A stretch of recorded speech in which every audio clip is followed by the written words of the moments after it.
existe el infierno. Le voy a hacer así, Ajá. como una especie de purgatorio.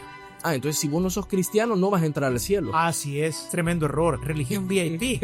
Y Jesús no es religión VIP, él era inclusivo. Porque hay gente que piensa de que solo por estar orándole a Jesús ya se está salvando. No, así es, no es así. El libro de Enoch tiene validez. Por supuesto que sí, yo creería que todo cristiano debería de leerlo. Porque hay cristianos católicos que te van a decir, no, ese libro no tiene nada que ver y no ha sido aprobado por la iglesia. Pero yo a veces veo una contradicción. Hasta que todos podamos dar nuestra propia interpretación de la Biblia, llegará la redención universal. Pero mientras solamente pensemos que hay 3 o 4 ungidos, 3 pastores top y 4 rabinos top y solamente ellos pueden opinar, la redención no va a venir. ¿Cuál cree usted que es el propósito de la humanidad basándonos en la Cábala? Vamos a tratar de decirlo ahorita de la manera más simple posible.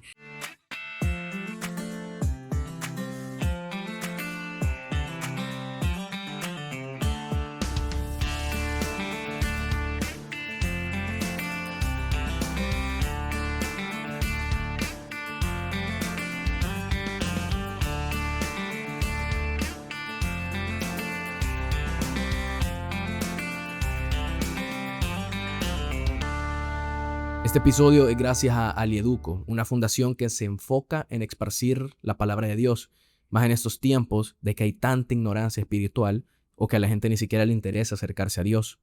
Así que si quieren apoyar esta causa y este tipo de episodios, pueden entrar a www.alieduco.org y si están en Estados Unidos, todas sus donaciones son deducibles de impuestos. Así que gracias, Alieduco, por apoyar este episodio. El invitado de hoy es un maestro de Cábala. Es una enseñanza sobre los secretos del cielo, los secretos de la Biblia. Y aparte de eso, es autor, tiene múltiples libros y es conocedor de todas las enseñanzas de Jesús. Y su nombre es Kenneth Ben-Hiber. Bienvenido. Muchas gracias, Diego, por invitarme aquí a tu programa. Sumamente contento y emocionado de que vamos a abordar los grandes temas del universo, los secretos del universo, los misterios del cielo y los secretos del alma humana, porque algo muy bonito de la Cábala es que te liga al ser humano a lo universal. Así que muchas gracias, estoy contento de estar acá y con ganas de aportar, porque el conocimiento hay que compartirlo. Sí. Bueno, la Cábala en sí, yo creo que posiblemente mi audiencia y poca gente ha escuchado el término Cábala y todo esto. Ahorita me hemos dicho de que sí, es profundizar en esos secretos del cielo, en esos secretos que tiene la Biblia, todas estas enseñanzas, o sea, y bueno, yo hace poco fue de que me empezó a interesar el tema, o sea, digo relativamente hace poco, hace un año, pero siento que es poco, pues, porque realmente no es nada para toda esa profundidad que tiene ese estudio, ¿verdad? Y me ha llamado, o sea, toda la atención en eso, pues, todas las enseñanzas que tiene. Pero para que la gente sepa un poco, vaya, cómo podemos describir la Cábala, o sea, ¿qué es la Cábala? La Cábala significa recibir, ¿ok? Cábala viene del verbo lekabel en hebreo y simplemente, llanamente es recibir. La gente pregunta, ¿pero recibir qué? Recibir la tradición esotérica o la tradición mística que se pasó de boca de un maestro a oído de un alumno. Así que si tú tienes capacidad, si tú tienes una vasija, ¿verdad? En Cábala los cabalistas nos gusta hablar de un cli. Cli es una vasija, como un vaso, como una copa. Si tú tienes un cli grande, una copa grande, ¿ok? Un receptáculo, ¿ok? En el cual recibir lo que un maestro te va a decir al oído, entonces tú eres un cabalista. Ok, entonces estamos como recibiendo todo el conocimiento de los secretos, pues. El conocimiento secreto de cómo funciona el universo y cómo funciona tu alma. Y hoy, ¿por qué es importante conocer ambas cosas? Bueno, si conocemos cómo funciona el alma, vamos a descubrir quiénes somos, qué queremos ser, más que hacer. Ese es un problema hoy en día, la gente hace. Y nosotros, el humano no es hacedor, el humano es un ser. Entonces, cuando tú conoces tu alma, tú conoces automáticamente tu propósito, tu sentido de vida y tu misión de vida. Y eso es muy fuerte porque cuando el ser humano conoce el sentido de su vida, nada ni nadie lo puede parar. O sea, entonces tal vez, bueno, eso es común, pues digamos que la gente hasta cierto punto está perdida o no tiene conocimiento, o no da interés en nada de profundizar, ni en temas religiosos, ni en temas espirituales, o sea, nada. Y por eso a veces se pueden sentir como perdidos en el camino de su vida. Y tú dijiste la palabra clave, no profundizan. Uh-huh. Estar perdido es no haber profundizado. Y no solamente no haber profundizado en un libro, no haber profundizado en por qué montas una empresa, sino que la gran tragedia es no haber profundizado en ti mismo. Había un gran cabalista, Nachman de Breslev, que él decía lo siguiente: los días se han ido y me he dado cuenta de una tragedia, que los días se fueron y no he tenido el tiempo suficiente para estar conmigo mismo. El cabalista se autodescubre a través de un mapa, el mapa del árbol de la vida, que es la herramienta más potente de la cábala. Uh-huh. Pero porque la gente ahorita puede venir y confundir el árbol de la vida. Estamos hablando del árbol de la vida del jardín del Edén, o sea, de aquellos tiempos de la Biblia. Pero en términos de cábala es algo completamente más profundo, pues. Es más profundo y claro, desde la cábala se estudia lo que es el árbol de la vida y el árbol de la ciencia del bien y el mal. Claro, se estudia desde el secreto. Es decir, se estudia desde la profundidad, no solamente desde la literalidad de Génesis. Pero además de estudiar el tema del árbol de la vida y del árbol de la ciencia del bien y del mal que estaban en el jardín del Edén, además de eso, la cábala tiene un mapa que es cósmico o cosmogónico, como la gente le quiera llamar, que también se ocupa como un mapa psíquico, que es un mapa de la psique, un mapa del alma. Ese mapa tiene 10 dimensiones. Y tiene 22 canales que lo interconectan. Se conoce como el mapa del árbol de la vida. Y ese símbolo te ayuda a autoconocerte. Es un símbolo poderoso. ¿Por qué razón? Porque a través de su estudio tú puedes descubrir tu mundo interior. Ok, entonces el árbol de la vida es como un mapa para conocerte. Conocerte mismo, pues. En profundidad, en profundidad. Primero comienzas conociendo tu psique, pero también te voy a revelar uno de los grandes secretos de la cábala, y es que tu psique también está ligada al universo. ¿Por qué razón? Bueno, como la física, particularmente la física cuántica hoy nos dice, todos tus átomos, ¿ok? Todos tus átomos y lo que tus átomos contienen fueron creados, fueron cocinados a fuego en una estrella. Por lo tanto, tu vida está ligada, por así decirlo, a las estrellas. No sé si tú recuerdas cuando llegan los magos, ¿no? Los 3 reyes magos en los evangelios y dicen, venimos a adorar a Jesús. Sí. Por cierto, Jesús es un gran cabalista, es un gran místico. Y ellos dicen lo siguiente, hemos visto su estrella y hemos venido a adorarlo. Tú estás ligado inexorablemente al cosmos. Ok. Y uno de los libros de que se basa bastante la cábala, el Zohar. Sí. El Zohar es como que el libro principal de la cábala. El Zohar es el libro principal de la cábala. Pero a mí me llama la atención, o sea, toda la historia detrás de este libro que es el Zohar. O sea, porque el Zohar es escrito por Rabbi Shimon Bar Yochai, ¿o no? A él se le atribuye. Ajá, a él se le atribuye porque a él se le revelan todos estos secretos del cielo. A él se le atribuye a Shimon Bar Yochai, pero los académicos de la cábala conocemos que fue escrito por Moshe León de Guadalajara. Uh-huh. Entonces, él lo escribe. Pero él es ya más moderno. Es más moderno. Estamos hablando de la época de España, Sefarad, siglo XII, siglo XIII. Entonces, en el mundo académico, hablamos de él. Y en el mundo de la tradición, lo cual también es válido, se habla de Rabbi Shimon Bar Yochai escribiendo los secretos del Zohar en una cueva. Pero entonces aquí, o sea, pero ¿quién? ¿Quién es el autor? ¿Quién me había dicho? Vamos a ver, desde la tradición, el autor es Shimon Bar Yochai. Ajá. Pero en el mundo académico conocemos que el autor es Rabí Moisés León de Guadalajara. Es decir, aquí pasa algo muy interesante. Eso es lo que se llama la crítica textual.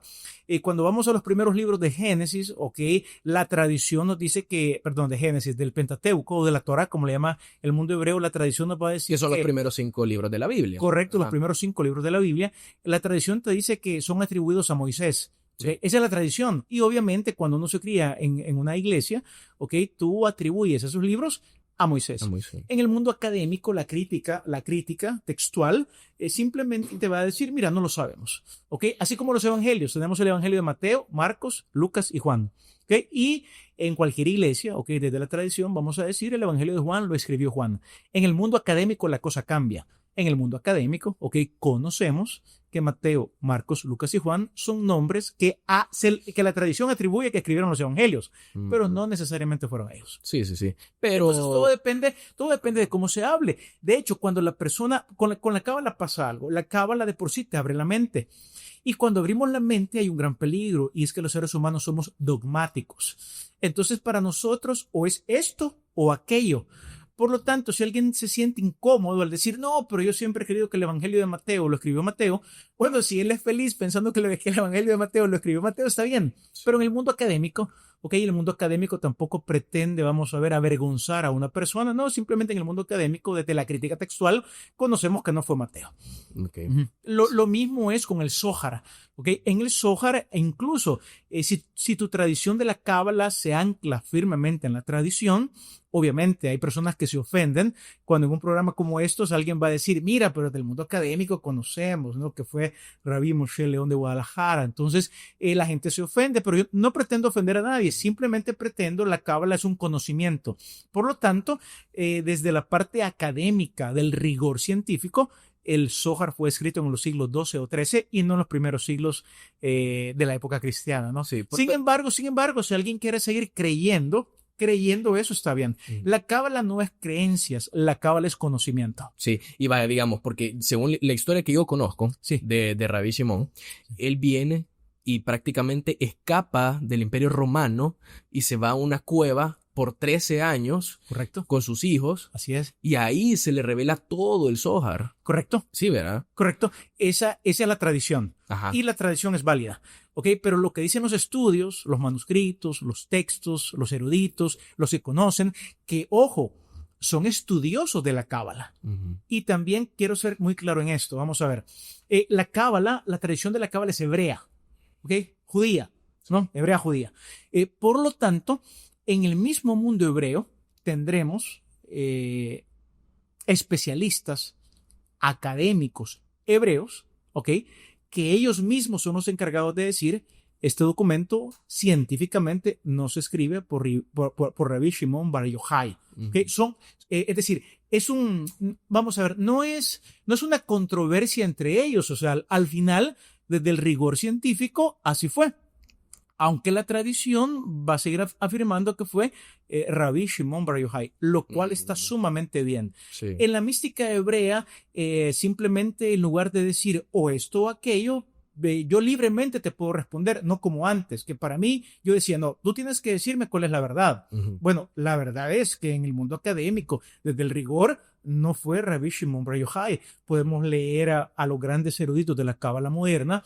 Te puedo citar a Moshe Idel, quien te va a decir, es imposible que Rabí Shimon Bar Yochai haya escrito el Zohar. Sin embargo, si vamos a la tradición y nos encontramos también con cabalistas tradicionales, te van a decir, momento, no entiendo cómo es que Moshe Idel puede decir eso. Definitivamente que según la tradición lo escribió Rabí Shimon Bar Yochai. Sí, tenemos dos respuestas. Sí, van a haber dos respuestas. Pero a mí me llama la atención como de la perspectiva de Rabí Shimon Bar Yochai. O sea, a mí me interesa eso porque yo digo, qué loco. O sea, cómo te escapas del Imperio Romano, te vas a una cueva 13 años y ahí prácticamente se te revela todo. Así y ahí obviamente, eso es lo que se entiende de que él tuvo contacto con seres espirituales. Así es, correcto. Ajá, pero ¿quiénes eran estos seres espirituales con los que él tuvo contacto en estas cuevas? La mística te va a hablar que son ángeles, o también inteligencias espirituales, o entes espirituales. Y por ejemplo, la cueva es un tema recurrente en toda la literatura bíblica.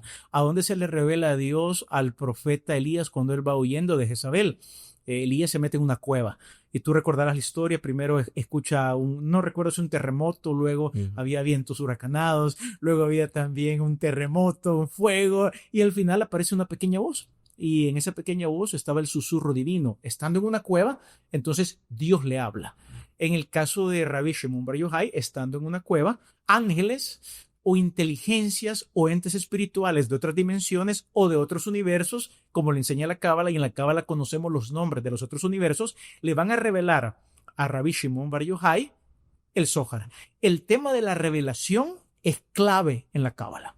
El ser humano está capacitado para conocer, no solamente a través de libros, sino también para conocer a través de revelaciones. Y estar en una cueva o en un lugar aislado de la sociedad, estar en un desierto como Juan el Bautista, sí, o como Jesús Nazareno, ¿no? O Moisés que desaparece. O Moisés también, que se va 40 años, ¿no? A pastorear las ovejas de Jetro, su suegro, es clave. ¿Por qué razón? Porque para que te nazcan las alas de la mística, Diego, es necesario cortar por un tiempo la sobresaturación social que hoy en día padecemos. Dicho de otra manera, tú y cualquier persona puede recibir revelación directa de ángeles, de arcángeles o de seres superiores. Y un requisito para eso es saber estar a solas.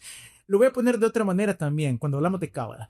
El punto de que los cabalistas te digan que fueron 13 años, todo número en cábala es simbólico. Uh-huh. ¿Qué queremos decir con esto? Lo más probable es que no fueron 13 años literales, ¿ok? Del año 2000 al año 2013.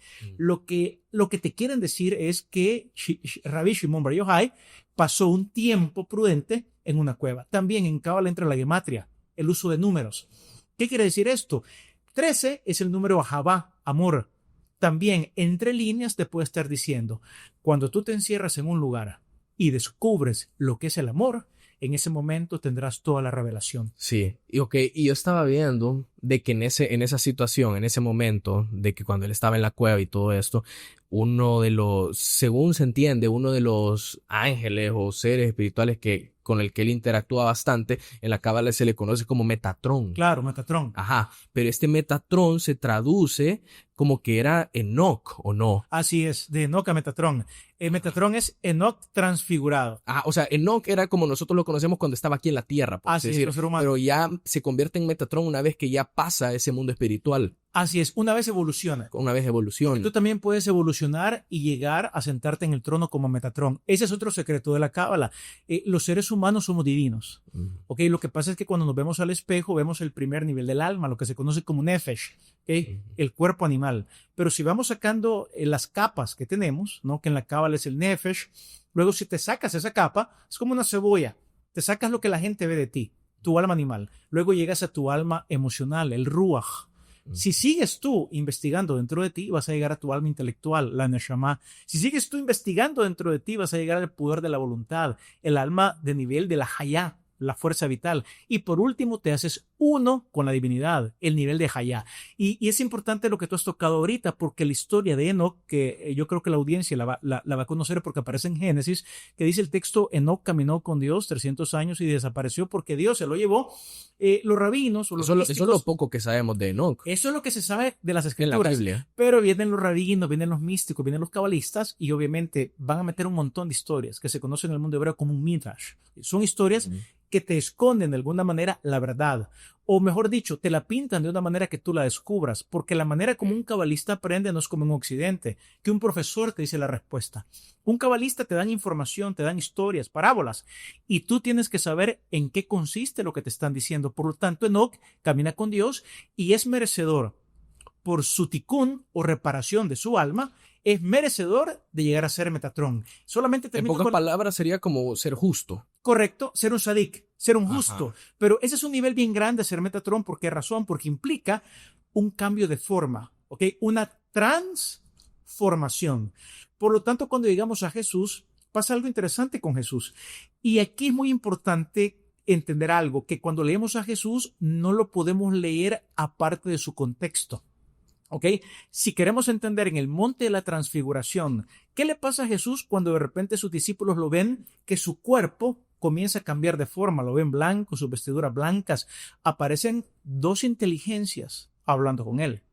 El texto nos va a decir, no ocupa la palabra inteligencia, pero el texto va a decir que aparece Moisés y Elías hablando con él, al igual que con Shimon Bar Yochai, revelándole cosas. Y aparece una nube famosa llamada la Merkabá en la Cábala.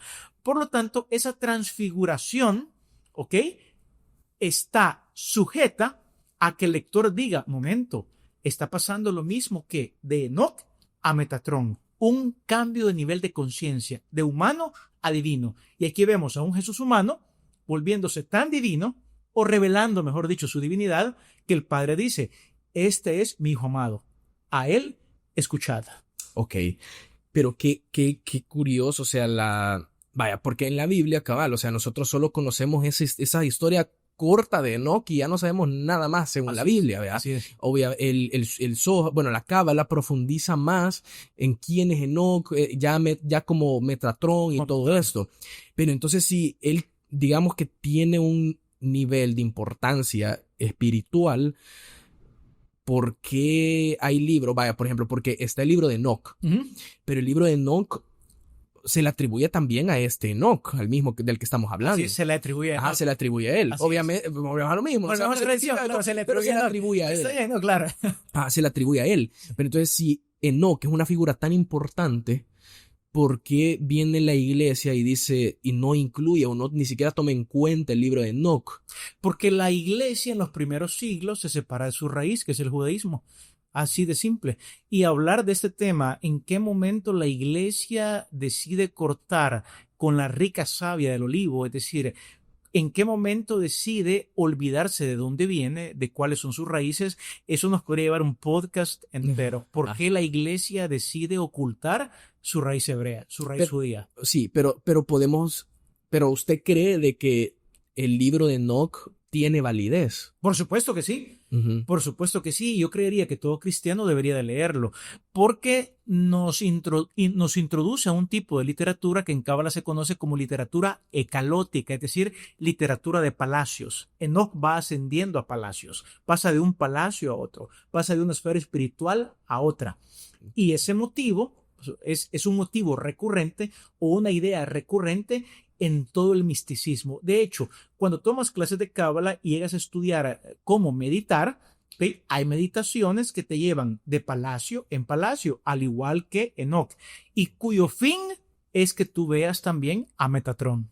Ok, entonces sí, o sea, tiene un cierto nivel de importancia, pero incluso porque hay cristianos católicos que te van a decir, no, ese libro no tiene nada que ver y no ha sido aprobado por la iglesia, y obviamente vamos a estar 2 horas profundizando eso. Claro. Pero yo a veces veo una contradicción en eso del libro de Enoch, porque hay en una parte en la Biblia de que literalmente mencionan el libro de Enoch. Claro. En la carta de Judas. Sí, en la carta de Judas, literalmente está Judas mencionando una parte textual del libro de Enoch. Totalmente de acuerdo. Entonces, ¿por qué una persona como Judas, que ese se le atribuye al hermano de Jesús? Correcto. Entonces, ¿por qué una persona como el hermano de Jesús, que escribió una carta que está en la Biblia y todo, o sea, te está mencionando directamente el libro de Enoch, o sea, indirectamente? Entonces, estamos hablando de que toda esta gente, o sea, posiblemente hasta el mismo Jesús estudió el libro de Enoch. Por supuesto que si Jesús era conocedor del libro de Enoch, como buen judío, es como que tú me dijeras, mira, y aquí tú conoces la poesía de Alfredo Espino. Por supuesto, soy salvadoreño. Es decir, es innegable que Jesús conocía el libro de Enoch, y no solamente lo conocía, él se sentía como parte de esa tradición mística en la cual el ser humano puede evolucionar, entiéndase, transfigurarse o transformarse de humano a divino, sentándose en el trono. Okay. Ese es Metatrón. Metatrón es el clímax de un ser humano que camina con Dios a tal punto que merece que su cuerpo adquiera la forma angelical. Así es. Qué loco. Sí, es alucinante. ¿Okay? Sí. Y digamos, ese libro de Enoch, o sea, perdón, pero vaya, según entiendo yo, este libro fue como protegido o fue escrito, no sé, por un grupo que eran judíos que estaban en el desierto, o sea, como que se habían aislado completamente, que se llaman los esenios. Volvemos al tema del aislamiento. Ajá. Así es. Se aislaron. Ese tema es recurrente, ¿ok? Entonces, volvemos a lo mismo, o sea, se aisló este grupo de judíos en el desierto. Así es. Y pues hay personas que dicen de que ellos directamente escribieron el libro de Enoch. Hay otra gente que dice que ellos protegieron el libro de Enoch. Y al final de cuentas, todo eso, ellos para tener un poco de contexto, ellos vivían cerca del Mar Rojo, según se entiende. Sí. Ellos vivían cerca del Mar Rojo. Y luego, ya más en una época moderna, en esa misma área se encuentran los rollos del Mar Muerto. Así es. Y los rollos del Mar Muerto tienen parte del libro de Enoch y parte de la misma Biblia. Así es. Entonces hay tanta como relación de eventos y de pruebas que nosotros tenemos para validar que ese libro, pues, tiene importancia. Por supuesto que sí. Y bueno, lastimosamente sí, no está en la Biblia tradicional como nosotros la conocemos, Así pues. es. Pero incluso hay Biblias que sí la tienen, como la Biblia de Etíope, que es una de las Biblias más antiguas que existen. Así es. Entonces ellos sí la incluyen. Ellos sí Ajá. incluyen, así es. Pero usted, digamos que le invitar a la gente, digamos, como a leer ese libro. Por Entonces, supuesto, porque en Cábala y en el mundo académico, Diego, no hay libros prohibidos. sí. No hay libros prohibidos en la espiritualidad. De hecho, es una lástima que una institución llamada iglesia, que obedece a criterios humanos, se tome un atrevimiento de decir qué libro entra en el canon y qué libro no entra en el canon. Yo creo que el ser humano hemos alcanzado una madurez que somos libres para poner en práctica lo que decía el apóstol Pablo, examinarlo todo, retener lo bueno. Yo invitaría a la gente que escucha este podcast que lean el libro de Enoch, que lo vean y van a ver las similitudes que hay entre el tipo de literatura que es Enoch y el tipo de literatura, por ejemplo, Apocalipsis. Apocalipsis tiene rasgos, muchos rasgos de las figuras literarias que encontramos en los libros de Enoch, porque no solamente es un libro de Enoch, primera de Enoch, segunda de Enoch, tercera de Enoch. Yo invitaría a todas las personas que andan en búsqueda permanente de su propia verdad que lo lean, totalmente. Sí, yo también. Y digamos, ya medio hemos hablado ahorita de que el Zohar sí se enfoca bastante como en la Torá, en estos primeros 5 libros de la Biblia, o sea, Génesis, Éxodo, Levítico, Números, Deuteronomio, o sea, en eso por ahí se enfoca, bueno, en eso se enfoca el Zohar. Pero hay una parte curiosa que medio la hablamos ahorita, que era de que todo el Zohar está escrito en hebreo. Así es. Pero Arameo. Arameo. Pero hablando del idioma hebreo, el hebreo tiene como, no es solo el idioma tal cual como lo conocemos, sino de que el hebreo tiene códigos ocultos. Así es. Que se le conoce como eso que decíamos, la gematría. Gematría. Entonces, o sea, es que estoy tratando de como encontrar las palabras para que la gente entienda, o sea, porque cada letra del abecedario hebreo tiene un número, tiene un valor numérico. Como los números romanos. Como los números que aprendimos en el colegio. Cabal. Así es. Pero como la Biblia en sí fue escrita en hebreo, o en partes en hebreo, partes en arameo, el Nuevo Testamento en griego, pero hay partes que son escritas, la mayoría del Antiguo no es escrito en hebreo, ¿verdad? Sí, en hebreo. Ajá, entonces hay códigos ocultos, hay mensajes ocultos en estas palabras. Sí. Así es. O sea, porque ¿cómo se lo puede explicar usted como a la gente, digamos? Muy bien, lo explicaría a través de la literatura. Cuando un cabalista lee la Biblia o cuando un cabalista lee cualquier libro, ¿ok? Leemos 4 niveles, ¿ok? La mayoría de personas somos entrenados por la escuela o el colegio a leer un solo nivel, el nivel literal. Por ejemplo, Juanito, pásame la pelota roja.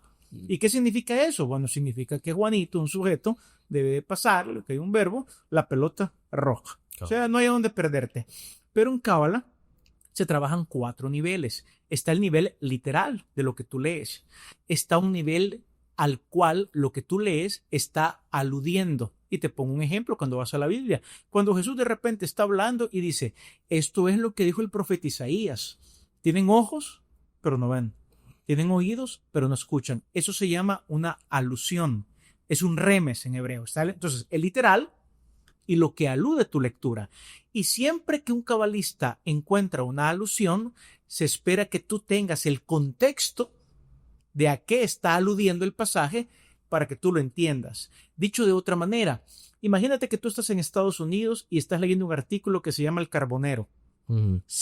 Eso te alude a una canción de acá. Soy carbonero que vengo. Entonces tú no necesitas que alguien venga y te explique, mira, fíjate que el carbonero, tú ya sabes qué es. Ese es un segundo nivel de lectura. El tercer nivel de lectura se llama midrash o una homilía. Cuando tú vas a misa, te dan una homilía. ¿Qué significa eso?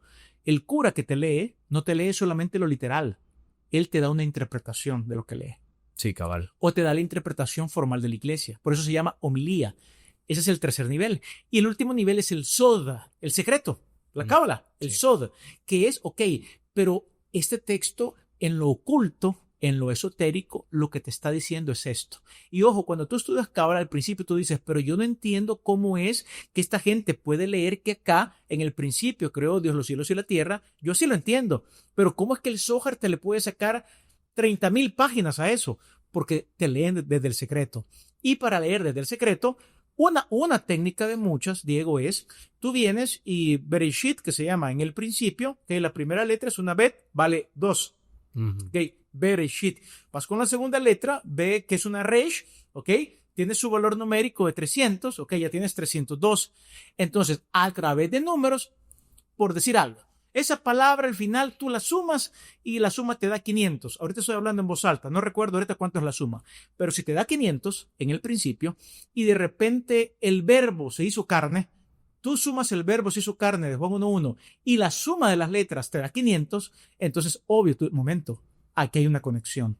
Ajá. Entonces tú dices, este pasaje te está diciendo lo mismo, solo que en un nivel más profundo. Y tú dices, pero ¿cómo encuentro esa conexión?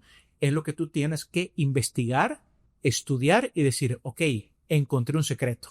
Aquí hay una relación. Sí, entonces cabal, o sea, entonces ocupando las letras hebreas, como cada una tiene su número, nosotros venimos y digamos, empezamos a sumar una palabra, un ejemplo. Así es. Por ejemplo, yo encontré esta similitud, vaya, un ejemplo. Súper bien. Ajá. Vaya, por ejemplo, Amalek. Ok. Si nosotros sumamos las letras hebreas de Amalek, te termina dando 240. Ok. O sea, esa es la sumatoria. Si sumamos cada letra de la hebrea del nombre Amalek. Vale. Esa suma nos da a nosotros 240. Correcto. Y 240 es el mismo valor numérico que la palabra duda.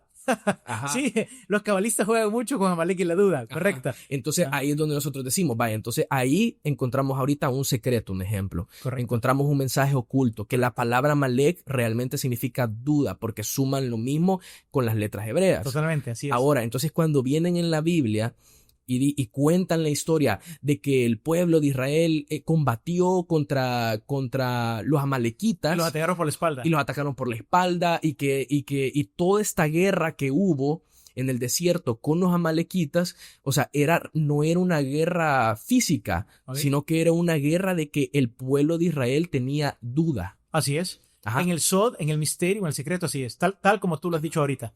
Y así es. Y que después ya al final viene y creo que Dios ordena como que olviden a Amalek. Ya cuando lo vencieron y todo, creo que les dice como olviden a Amalek. O sea, ya no hablen de él. Así es. Entonces es como eliminar la duda de tu perspectiva y de tu mente. Y cae una maldición sobre Amalek y es que lo van a raer de sobre la faz de la tierra. Y obviamente entonces se entiende, la duda es de las cosas más perjudiciales para el pueblo de Dios.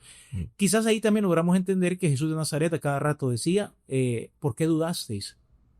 ¿Por qué dudan? Hombres de poca fe. Porque cada vez que dudas, te está atacando Amalek. Sí. Ajá. Ese ejemplo creo que pasa cuando viene Pedro y va a caminar y Jesús está caminando en el agua y viene y le dice, ven a mí. Lo ataca Amalek. Ajá. Desde la cábala diríamos, se lo ataca Amalek. Ajá, y Pedro viene y se baja de la barca y va caminando en agua. Claro. Y de la nada empieza a dudar, o sea, empieza a ver como a su alrededor y empieza a ver como todo, o sea, que está en medio de una tormenta, está en medio del agua, como que realiza de que está caminando en agua y le empieza a entrar duda. Así es. Entonces, y se empieza a hundir, pero Jesús lo logra salvar al final, ¿vea? Así es. Ajá. Así es. Desde la cábala diríamos, Amalek atacó a Pedro. Uh-huh. Así es, correcto. Ese es un secreto de la Torah. Ajá, entonces por medio de esta numerología nosotros podemos encontrar este tipo de secretos. Ahorita dimos un ejemplo. Y hay miles de ellos. Hay miles de ejemplos. Ajá. La gematria básicamente implicaría leer la Biblia en muchísimos niveles y encontrar cosas que nunca han sido encontradas, que siguen en el texto, esperando que personas como tú, Diego, que andas en una búsqueda espiritual, encuentres respuestas por ti mismo. Así es. Sí, por ejemplo, otra de esas que yo encontré había sido... Esta yo la interpreto así, puede ser que esté mal. Pero por ejemplo, Dios se le presenta en su momento a Moisés con el nombre Yo Soy. Yo soy. Entonces, ajá, pero yo soy el que soy. Sí. Entonces, Pero eso en hebreo se dice Yahweh, ¿o no? Sí, Yod-Heh-Vav-Heh, Ajá. así es. Yud-Heh-Vav-Heh, Sí, ajá. sí. Entonces, Yahweh, algunos lo ajá. vocalizan y dicen que es Yahweh. Pero el Yud-Heh-Vav-Heh, o sea, en las letras hebreas o el Yahweh, o sea, tiene una numerología. Suma 26. Suma 26. Así es. Exacto. Entonces yo en un salmo, Ajá. yo encontré de que en el Salmo 136 Sí. dice 26 veces la palabra misericordia o en hebreo sería Hesed. Ok. Entonces yo digo, ¿será que hay algún tipo de relación con lo Por que está supuesto. pasando ahí? Por supuesto, porque entonces la potencia de Yod-Heh-Vav-Heh 26 está desplegada 26 veces en ese salmo a través de la palabra Gesed o misericordia. Por supuesto. Entonces, Ya eres cabalista. Bueno, ahí vamos. Sí, ahí vamos. muy bien. Buenísima conexión. Sí. Fíjate bien, ese ejercicio mental también quiero explicar algo que la neurociencia hoy hace, porque los cabalistas eran prescientíficos. El cabalista también se dedica mucho a unificar todas las cosas. Por lo tanto, cuando tú haces esas relaciones numéricas, literarias, entre letras, números, fui al salmo, tu cerebro lo estás entrenando para realizar conexiones sinápticas que de otra manera no las vas a poder realizar. Dicho de una manera que está de moda hoy, tu cerebro se vuelve más holístico, ¿okay?, cuando tú trabajas con la cábala. Ok. Y otras cosas de que ofrece la cábala es como encontrar, lo que decíamos, como encontrar tu propósito. Así es. Pero ¿cuál cree usted que es el propósito de la humanidad basándonos en la cábala? Basándonos en la cábala, lo que pasa es que en términos generales, la mística hebrea te va a decir que estamos acá para hacer una corrección, lo que se conoce como el tikkun. Ajá. Tikkun es la palabra hebrea para corrección. Le podríamos llamar para refinar nuestro carácter, refinar nuestra alma. Ok, porque yo estaba viendo como una forma de interpretar, ¿vale? Que decía que los humanos al comienzo estaban en el jardín del Edén, estaban prácticamente en el paraíso. En el paraíso. En el cielo. Pero obviamente por el pecado ellos son expulsados del jardín del Edén. Entonces la humanidad cae en un ciclo de oscuridad. Y entonces nuestro rol se convierte en regresar al jardín del Edén. O sea, como volver a abrir ese acceso al jardín del Edén y que cada uno pueda regresar a eso. Totalmente. Ajá, entonces por ahí pudiera como ir. Hay que volver al jardín del Edén y hay que aprender a burlar las espadas de los querubines. ¿Te acuerdas que pusieron un par de espadas, unos querubines ahí? Bueno, que hay como para que el hombre no pudiera entrar otra vez de regreso. Que ponen como 2 querubines y una espada como rodeando. Así es. Entonces el cabalista tiene los secretos para poder burlar la espada del querubín e ingresar de nuevo en el jardín del Edén. Okay. En cábala no hay pecado original. No existe el pecado original, sino que el relato mítico de Génesis tiende a interpretarse desde muchísimos ángulos. De hecho, los cabalistas van a salir con una frase genial. 70 caras tiene la Biblia. O 70 caras tiene el Pentateuco. O 70 caras tiene la Biblia. Una cara por cada nación, por los 70 pueblos que aparecen ahí por el capítulo 12 de Génesis de la Torre de Babel. ¿Qué quiere decir esto? Que cada pueblo tiene su propia interpretación. También en mística, fíjate bien, me gustó algo que tú dijiste. Yo lo que capto o yo lo que interpreto de Yod-Heh-Vav-Heh con esto, me gustó que al principio, no sé si, tú dijiste algo, no sé si está bien. En cábala, Diego, lo que tú digas está bien, porque es algo a lo cual tú has llegado. Es decir, y es algo que me enriquece a mí. Yo no soy nadie para juzgarte y para decirte, no, esa interpretación, Diego, no la dijo algún padre de la iglesia o esa interpretación no la dijo mi rabino, no. La cábala, por eso es hermosa, porque la cábala también te ve a ti, como ser humano, como una letra de la Torá. Luria, que fue un gran cabalista, Rabbi Isaac Luria, Lari, León, él decía lo siguiente: todas las personas son una letra de la Torá. Dicho en términos más llanos, todas las personas son una letra de la Biblia. Ok. Ajá. Vaya, entonces vaya, por ejemplo, en este caso, sí, o sea, uno puede venir y crear sus conclusiones y todo, y no hay necesidad de que alguien venga y te bote todo el argumento. O sea, si tiene respaldo como lo que yo lo estoy dando, lo que pasa es que sí hace sentido, pues. Al nivel del alma, al nivel profundo, lo que pasa es que nosotros no estamos acostumbrados a niveles profundos de conversación. Ajá. Nosotros estamos acostumbrados a niveles superficiales de conversación. Y en los niveles superficiales queremos tener la razón. Ya. En los niveles profundos queremos conocer la verdad. Y la verdad eres tú. Tú. Y la verdad soy yo. Jesús dijo en una ocasión, yo soy el camino, yo soy la verdad y yo soy la vida. A lo que él alude de la cábala es que cada ser humano es el camino. Cada ser humano debe encontrar su vida y cada ser humano debe descubrir su verdad. Porque si tú no eres el camino, Diego, pues entonces tú estás perdido. Ajá. Y si tú no eres la verdad, Diego, pues entonces tú eres una mentira. Y si tú no eres la vida, pues entonces, Diego, tú estás muerto. Por lo tanto, en el término profundo, que obviamente tú dirás, pero es subjetivo. Bueno, si lo ves desde afuera, claro que es subjetivo, pero en el término de la cábala, en la profundidad de la cábala, la verdad es tu paz. Y vaya, digamos, entonces nosotros medio podemos ver de que vaya, existe entonces, a base de la cábala, existe el cielo, que sería el jardín del Edén. Diga, o sea, ese... En la cábala hablamos de 7 cielos. Ajá. Hablamos de 7 cielos, ¿ok? O sea, no es solo uno. No, no es solo uno. Hay niveles, por eso la palabra para cielo en hebreo es shamayim, ¿ok? Cielos, plural. Toda palabra hebrea que termina con im como discípulo en singular es talmid y en plural es talmidim, ¿ok? Discípulos, ¿ok? Por lo tanto, shamayim, cielos es plural. Hay muchos cielos, hay 7 cielos, los cuales en el Talmud están codificados. Te van a explicar, en el cielo 1 encuentras esto, en el cielo 2 encuentras esto, en el cielo 3 encuentras esto. Fíjate bien, te voy a dar también una base bíblica para sustentar esto. Pablo dice que fue arrebatado, en su epístola a los Corintios, dice, fui arrebatado al tercer cielo. Ok. O sea, Pablo, un apóstol, aparece en la Biblia, en el Nuevo Testamento, él conocía perfectamente los 7 cielos. Y en 2 Corintios capítulo 12, él dice, conozco a un hombre, no sé si en el cuerpo o fuera del cuerpo, no lo sé, que fue arrebatado al tercer cielo. Entonces podríamos jugar, vamos a ver, en cábala, fíjate bien que al principio tú me preguntaste qué era cábala, pero ya nos vamos dando cuenta que en cábala hay un montón de significados, hay un montón de correlaciones. Por lo tanto, cábala significa literalmente recibir, lekabel, pero también cuando tú desglosas la palabra cábala, cábala también significa correspondencia.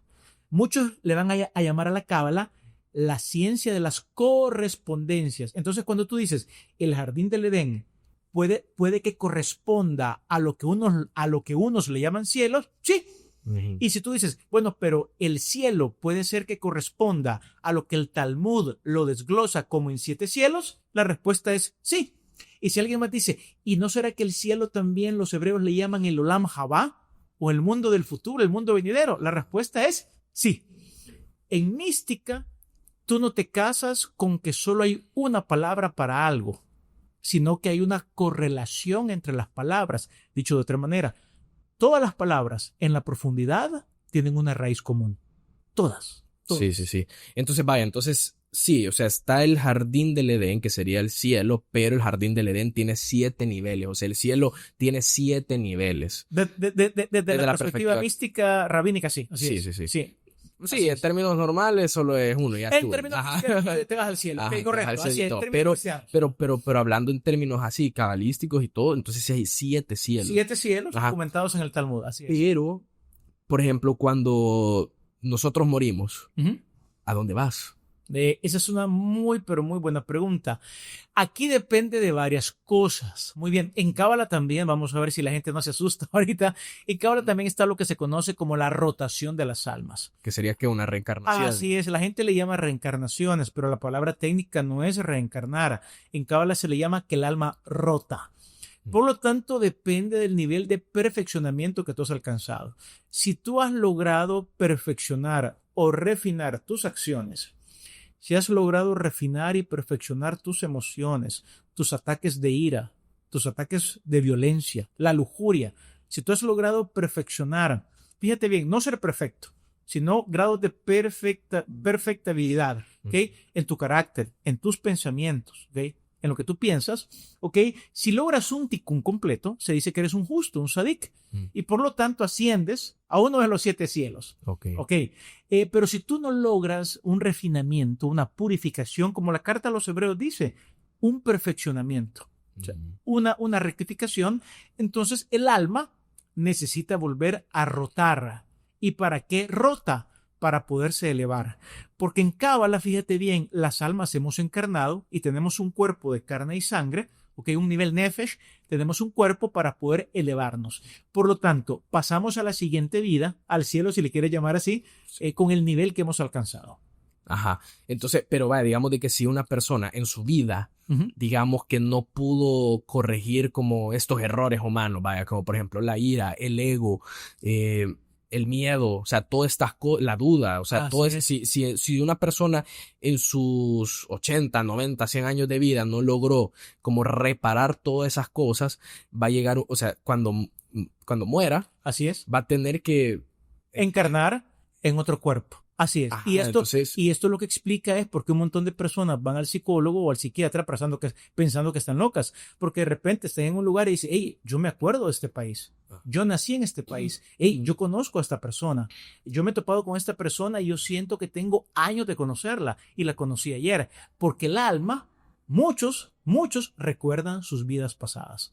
Por eso es que es un fenómeno real. No entonces, en un término genérico, ¿está reencarnando o no?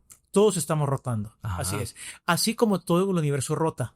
Así como la energía no se destruye, sino que la energía se transforma. Entonces, pero va a llegar un punto, digamos, de que ya, digamos que rotás o reencarnás tantas veces que alcanza la perfección. Que alcanza la perfección, vea. Así es. Entonces, va a llegar un punto en tu rotación de que vas a alcanzar ese vas a lograr como romper... Ser un justo, ser un sádico. Ajá, convertirte en una persona justa. Así es. Y ahí vas a tener acceso a un nivel alto en el cielo. O sea, a un nivel de esos jardines del Edén alto. Así es, a esos niveles del jardín del Edén en el cual literalmente tú te sientes que eres uno con Dios.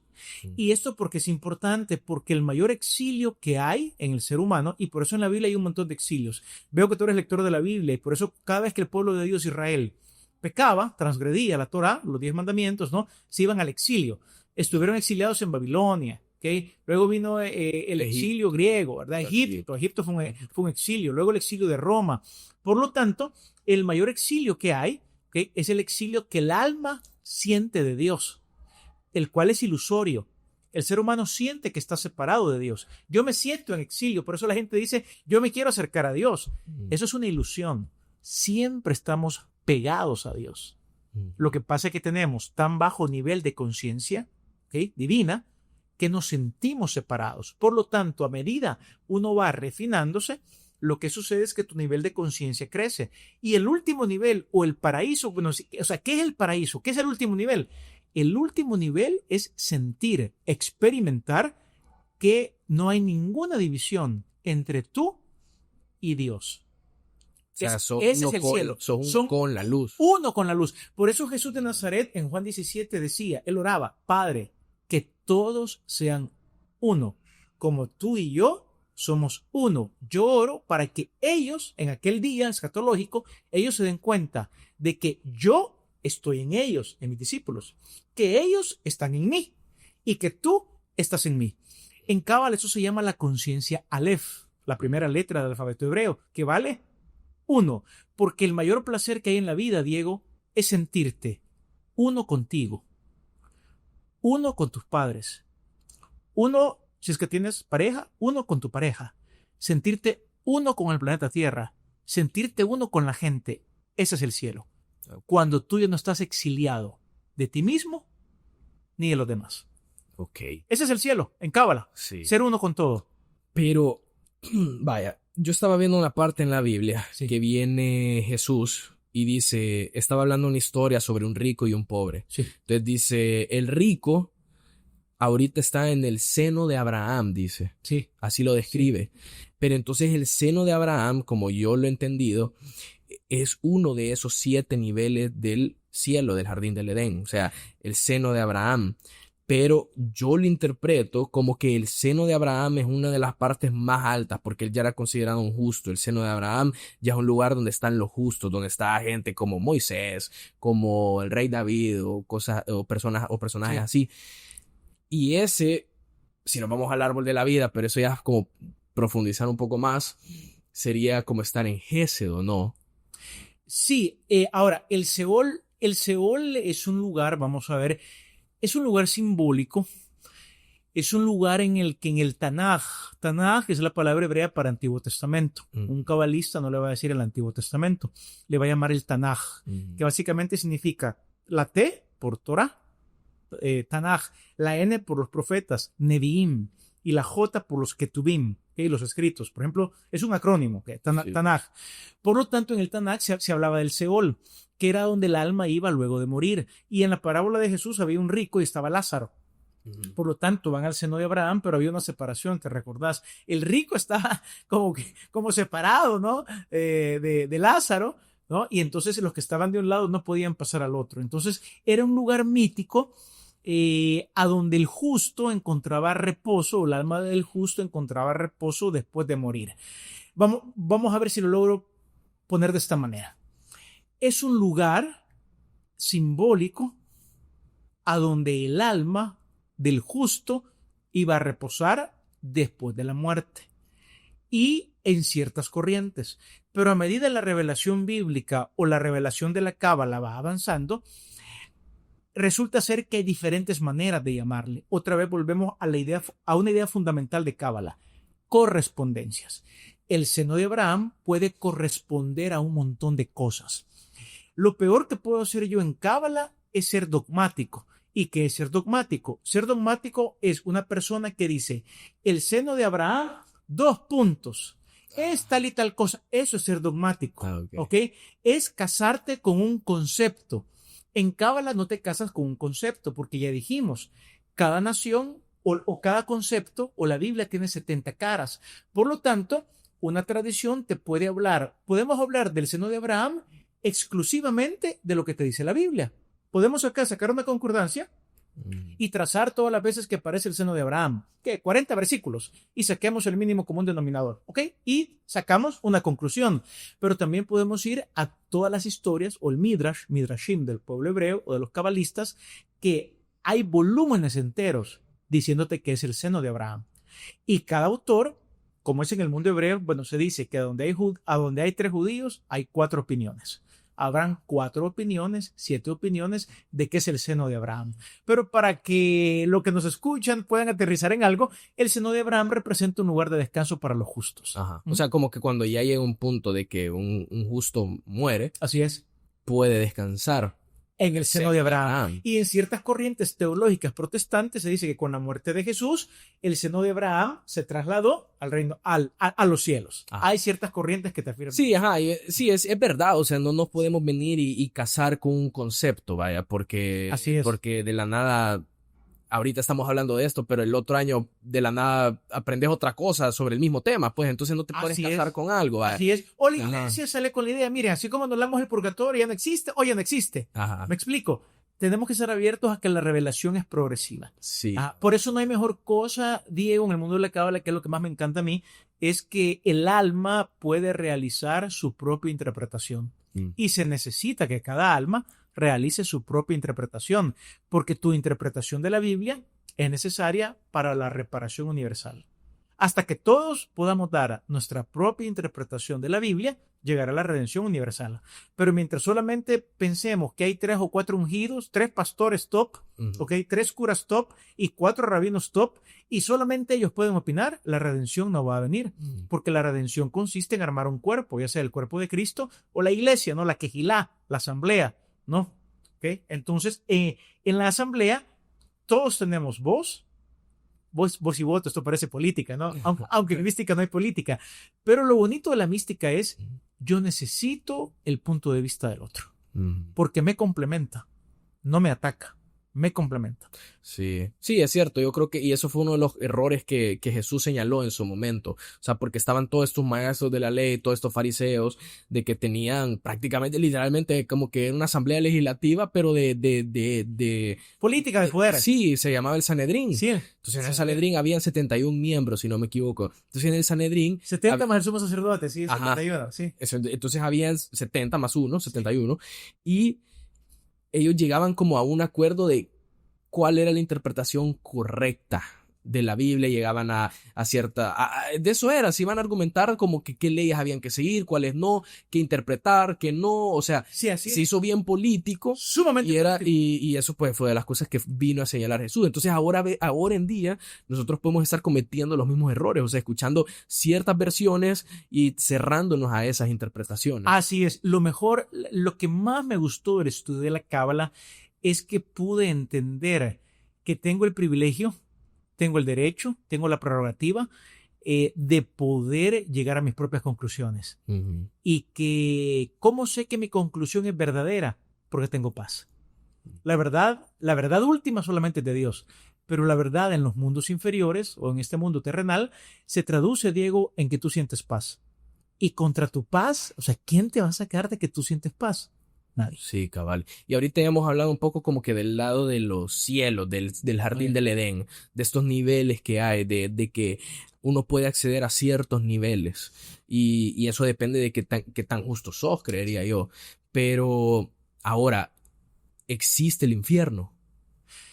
Vamos a ver. Existe lo que se va a llamar en el judaísmo o también en el misticismo hebreo, existe lo que se llama como, le voy a hacer así, como una especie de purgatorio. Okay. También se va a decir que el alma, fíjate bien lo que estoy diciendo, también se va a decir, porque tú me vas a decir, bueno, ¿y en qué momento reencarna? ¿En qué momento? Es que aquí no estamos hablando de conceptos sistemáticos, estamos hablando de imágenes. ¿Ok? Imágenes que te quieren comunicar algo. Se va a decir que cuando el alma necesita purificarse porque no se ha purificado, pasará, si no me equivoco, este dato no lo tengo fresco, no sé si son 12 meses o 13 meses en el purgatorio. En lo que el catolicismo le llama el purgatorio. Esa idea no es del catolicismo, sino que es una idea heredada del mundo hebreo, del misticismo. Entonces entonces en el mundo hebreo no se cree de que el infierno es un castigo eterno. No se cree en el castigo eterno, salvo para la figura de Amalek. Porque en la Cábala se distingue entre dos males, entre Satanás, ¿ok? Que es un tipo de mal, ojo, y Satanás, desde la perspectiva hebrea, Satanás significa el que te acusa, el que te pone obstáculos, ¿ok? Entonces Satanás, el adversario, es un ángel, ¿okay? Tal y como aparece en el Antiguo Testamento, en el Tanaj, que Dios está sujeto a Dios, como aparece en el libro de Job. Apareció el Satán delante de Dios y Dios le da permiso al Satán, ¿ok? Porque está bajo la soberanía de Dios. Pero está otro mal que sí es peor. El mal peor se llama también Amalek. Entonces, Amalek, por gematría, por numerología, es duda, pero también representa el peor mal que hay. Y Amalek es tal nivel de maldad que Amalek se corta de la matriz, ¿ok?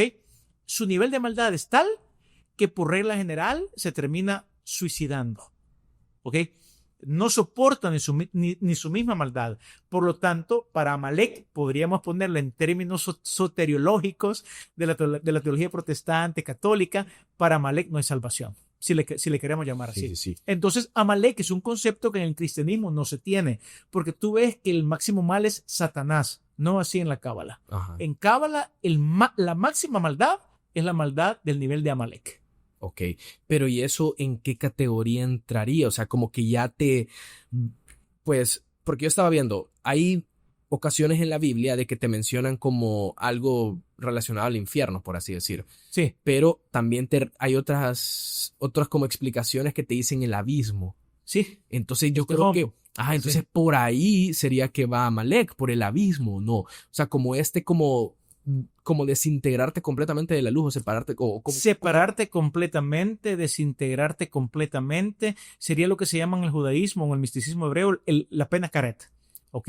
Que te excomulgan, que la luz divina te excomulgue, es la pena caret, literalmente cortado. O sea, es ser cortado de la luz divina.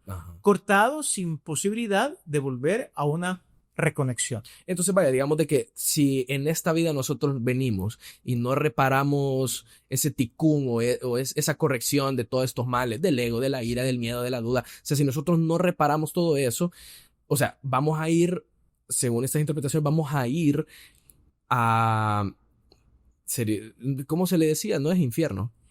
Vamos O sea, a los 12 meses, donde pasaba los 12 a meses. un tipo de fuego purificador. Al A un tipo de un fuego purificador. Ajá. Entonces vas a un fuego purificador. Al Gehinom. Así se dice. Entonces, pero para que la gente lo entienda, como un tipo de purgatorio, digamos. Así es. Entonces vas a un tipo de purgatorio 12 meses para purificar el alma y volver a reencarnar o rotar el alma. Así es. Y volvés otra vez a ese ciclo, pero no es un castigo eterno, pues. No, o sea, no es de que, o sea, el infierno no es un castigo eterno, sino que es un momento de purificación del alma. Así es. Ajá, así para es. que esta alma pueda regresar y romper eso. En Cábala triunfa el amor divino. Uh-huh. Ahora, entonces, en la ocasión, ese sería como, ni siquiera es como termina siendo un infierno, pues, o sea, o sí. Termina siendo algo peor que un infierno, porque el infierno, Diego, no es más que la desconexión que muchas personas ahorita sienten en su vida diaria. Tú dijiste algo, ¿qué es el abismo? El abismo es un tipo de infierno. ¿En qué sentido? Es la gente que esto va más allá de la depresión. Son las personas que tienen un buen vehículo, una buena esposa, un buen hogar, tienen su casa propia, por decir algo, pueden viajar, o simplemente tienes tu trabajo, comes bien, y de repente tú te sientes vacío, sin sentido. Tu hamburguesa no tiene sabor, o tu sushi, comes sushi, que es más caro que una hamburguesa, pero no tiene sabor. Estás en el Decameron y te sientes incómodo. Estás en Miami, estás en los Hamptons y simplemente te sientes... No tiene sabor nada. Esa desconexión es lo que los cabalistas diríamos. ¿Qué más infierno quieres que esa? Entonces puede ser de que haya gente de que está viviendo el infierno actualmente, aquí. En la cábala vives el cielo aquí y vives el infierno acá. Las dos. Ajá. O vives el cielo aquí, o vives tu pedacito de Edén aquí, o saboreas el mundo venidero acá, o palpas los 7 cielos acá, como Pablo, fui arrebatado al 3er cielo y escuché cosas que no las puedo decir, ¿ok? O vives tu infierno aquí lo vives. Y la cuestión es que en la mística, de acuerdo a la mística hebrea, por eso es importante que te refines, que evoluciones, porque con el nivel de conciencia que tú mueres, imagínate mueres lleno de envidia, de ira, de falta de perdón, de celos, deseo de venganza. Si mueres así, pasas al siguiente nivel así. Por eso es importante tratar de pasar al siguiente nivel con paz, con gratitud, con entusiasmo, con felicidad, con alegría, con plenitud, con un éxtasis. De hecho, yo creo que terminar este ciclo de la vida lo mejor posible para comenzar el otro ya un paso más adelante. Por eso se va a decir que las almas encarnamos porque es desde la materia, desde la biología, que nos podemos elevar. Por eso hemos descendemos de la luz divina, porque todos somos luz divina. Somos luces divinas envueltos en un frasco que se llama cuerpo. Pero el cuerpo humano, la biología, tus células, son sustentadas por una inteligencia. Imagínate, vamos a dormir. Dormimos, el corazón funciona, tus pulmones, la sangre recorre todo tu cuerpo. Hay billones de procesos dentro de ti que mantienen la vida y tú no haces nada. Hay una inteligencia dentro de nosotros, hay vida, la divinidad está dentro de nosotros. Por lo tanto, encarnamos. ¿Y para qué encarnamos en la materia? Para poder elevarnos, ¿okay?, a niveles insospechados de luz. Ok. Y digamos, vaya, ya viendo eso, pues Jesús, pues en la historia, Él nos ofrece salvación. O sea, Jesús nos ofrece salvación. Pero la salvación desde el punto de vista de la cábala no se ve solo como perdón de pecados. Ajá. ¿Cómo se ve? Se ve más grande, más amplia, más integral, más holística. No nos oponemos a la idea de que Jesús murió por nuestros pecados, pero ese es un concepto muy limitado y muy peligroso. Muy limitado, ¿por qué razón? Porque solamente una lectura de la Biblia, por ejemplo, te va a dar una percepción de Pablo. Pablo dice, Jesús murió y con su muerte de los dos pueblos, judíos y gentiles, hizo uno solo, derribando la pared de enemistad que nos separaba. Eso se encuentra en la carta a los Efesios. Luego en Colosenses dice, porque por medio del sacrificio de Jesús tenemos paz, shalom, para con Dios. Aquí ya te di dos cosas, además de Jesús murió por tus pecados. Sí. ¿Ok? Por lo tanto, cuando maridos, amen a vuestras mujeres. Así como Cristo amó a la iglesia y se entregó, murió por ella. Maridos, amen a sus esposas. Así que te imaginas cuando alguien dice, Jesús murió por tus pecados, ya lo dije ahorita, es una idea limitada. Sí. Muy limitada. ¿Y por qué no te explican? Por ejemplo, cuando Juan 3:16 dice, de tal manera amó Dios al mundo que dio a su Hijo unigénito. Cuando la palabra mundo en griego, es de tal manera amó Dios al cosmos. Cosmos. Entonces, ¿cómo durante años hemos creído que solamente murió por tus pecados? Primero, limitado. 2, dije que es peligroso. ¿Pero por qué es peligroso? Porque la gente se vuelve solamente consumidor pasivo de lo que alguien hizo por mí. Él murió por mí, entonces ya murió por mí. Es como que me dan un boleto, y con este boleto, así como entramos hoy acá, ¿no? A ese lugar donde hacemos el podcast, me dieron un boleto, entro y ya vengo acá. Mientras que en Cábala eso se llamaría pan de la vergüenza. Es decir, ¿cómo? Tú vas a dejar que alguien más haga el trabajo que te corresponde a ti. ¿Ok? De ahí entonces que desde la mística salvarte implica un montón de cosas. Por ejemplo, la palabra para salvarte o el prerequisito es arrepiéntete para ser salvo. Arrepiéntete. Y arrepiéntete es la palabra hebrea teshuvá, que significa, tú lo dijiste, es retorno. Pero no un retorno a la sinagoga, no un retorno a la iglesia como institución, un retorno a ti mismo, un retorno a tu esencia, un retorno a quien tú eres. No a quien tu papá dice que sos, no al nombre que te puso tu mamá, sino a lo que es tu esencia realmente.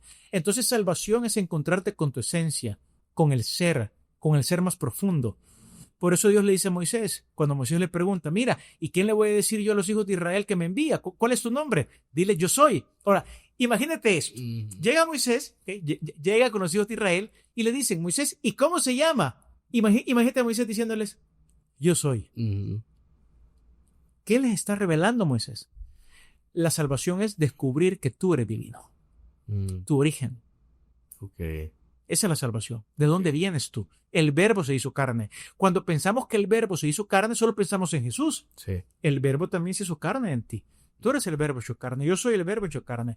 Todos somos encarnaciones divinas. Todos. Sí, porque, correcto, porque hay gente de que se limita a ciertas interpretaciones, como por ejemplo, lo llevan como a un nivel muy simplista, vaya, porque vienen y te dicen, viene Jesús y dice, nadie llega al Padre si no es por mí. Así es. Entonces hay gente que lo ha llevado al nivel de que dice, entonces si vos no sos cristiano no vas a entrar al cielo. Así es, tremendo error. Ajá. Eso es VIP, religión VIP.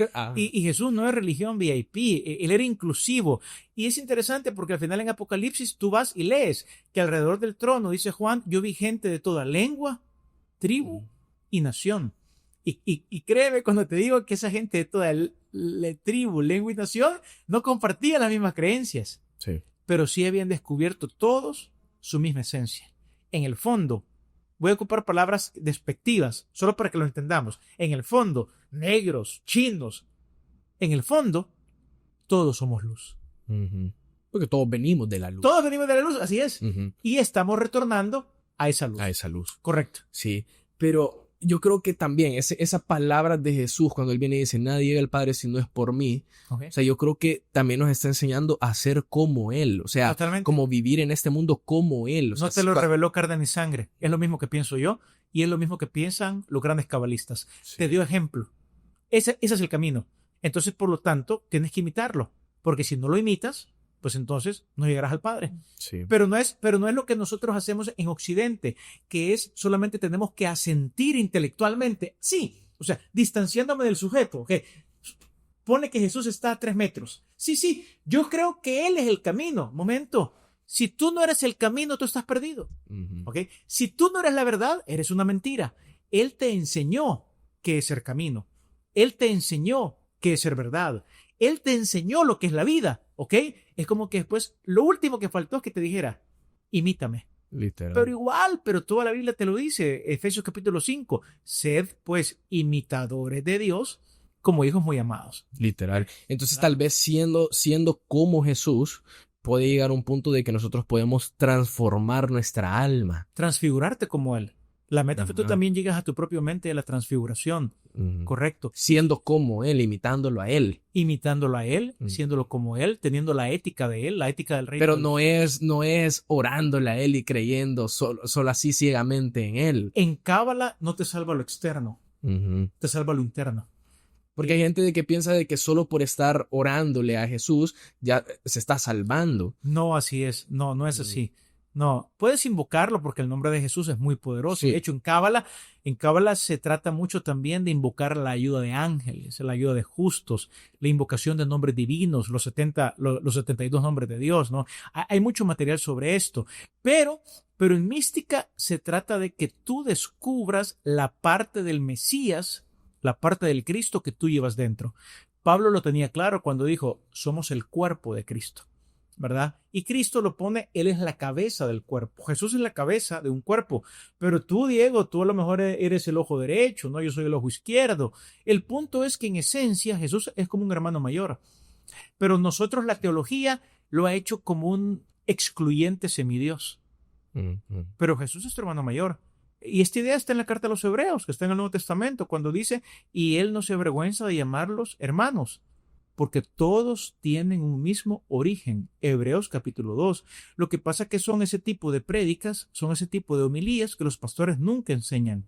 Es más, si tú buscas en internet algún pastor de este país que haya enseñado toda la carta a los Hebreos, no lo vas a encontrar. Porque si te enseñan toda la carta a los Hebreos, pues la carta a los Hebreos es cábala y derrumba todas las teologías. Okay. Ahí claramente te dice, Jesús es tu hermano mayor. Sí.